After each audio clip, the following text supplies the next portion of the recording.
Okay student, good evening. ఈరోజు మనము go to స్పెషల్లో blank అనే ఆప్షన్ గురించి డిస్కస్ చేద్దాం. ఓకేనా?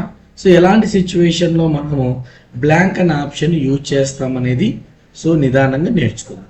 నేను ఒక టేబుల్ గురించి ఒక టేబుల్ అనేది ఇక్కడ డిజైన్ చేశాను. అయితే నెంబర్ ఆఫ్ రికార్డ్స్ 10 రికార్డ్స్ ఉన్నాయి. Number of subjects 5 subjects. అయితే రమేష్ అనే పర్సన్ 4 సబ్జెక్ట్స్కి ఎగ్జామ్కి అటెండ్ అయ్యాడు, ఒక ఎగ్జామ్కి అటెండ్ అవ్వలేదు. అదేవిధంగా సురేష్ కూడా 4 సబ్జెక్ట్కి ఎగ్జామ్కి అటెండ్ అయ్యాడు, సోషల్ ఎగ్జామ్కి అటెండ్ అవ్వలేదు. సో ఎక్కడైతే ఎగ్జామ్కి అటెండ్ అవ్వలేదో అక్కడ నేను ఆబ్సెంట్ అనే స్టేట్మెంట్ అనేది డిఫైన్ చేయాలి. సో ఇక్కడ కూడా నేను ఆబ్సెంట్ అనే టెక్స్ట్ అనేది ఎంటర్ చేయాలి. ఇక్కడ కూడా నేను ఆబ్సెంట్ అనే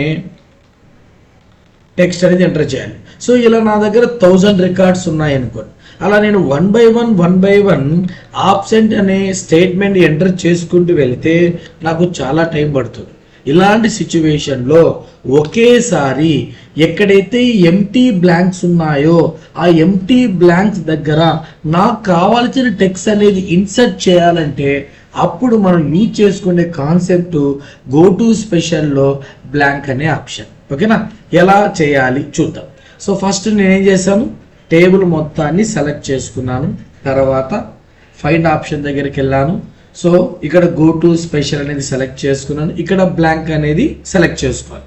సార్ మౌస్ ద్వారా కాకుండా ఏదైనా షార్ట్ కట్ కీ ఉందా? ఉంది. సో ఫస్ట్ టేబుల్ మొత్తాన్ని సెలెక్ట్ చేసుకొని నేను Ctrl+G అని ఇచ్చి తర్వాత ఇక్కడ స్పెషల్ ఆప్షన్ సెలెక్ట్ చేసుకొని బ్లాంక్ అనే ఆప్షన్ సెలెక్ట్ చేసుకున్న తర్వాత ఓకే ఇచ్చాను. సో ఇక్కడ నాకు ఏ స్టేట్మెంట్ రావాలి? ఆబ్సెంట్ అనే వర్డ్, ఆబ్సెంట్ అనే టెక్స్ట్ అనేది ఎంటర్ అవ్వాలి. సో తర్వాత నేనేం చేశానంటే Ctrl+Enter.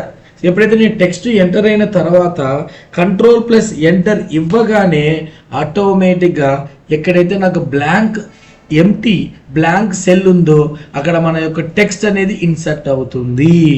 ఓకేనా? సో ఈ వీడియో మీకు నచ్చినట్టయితే లైక్ చేయండి, షేర్ చేయండి.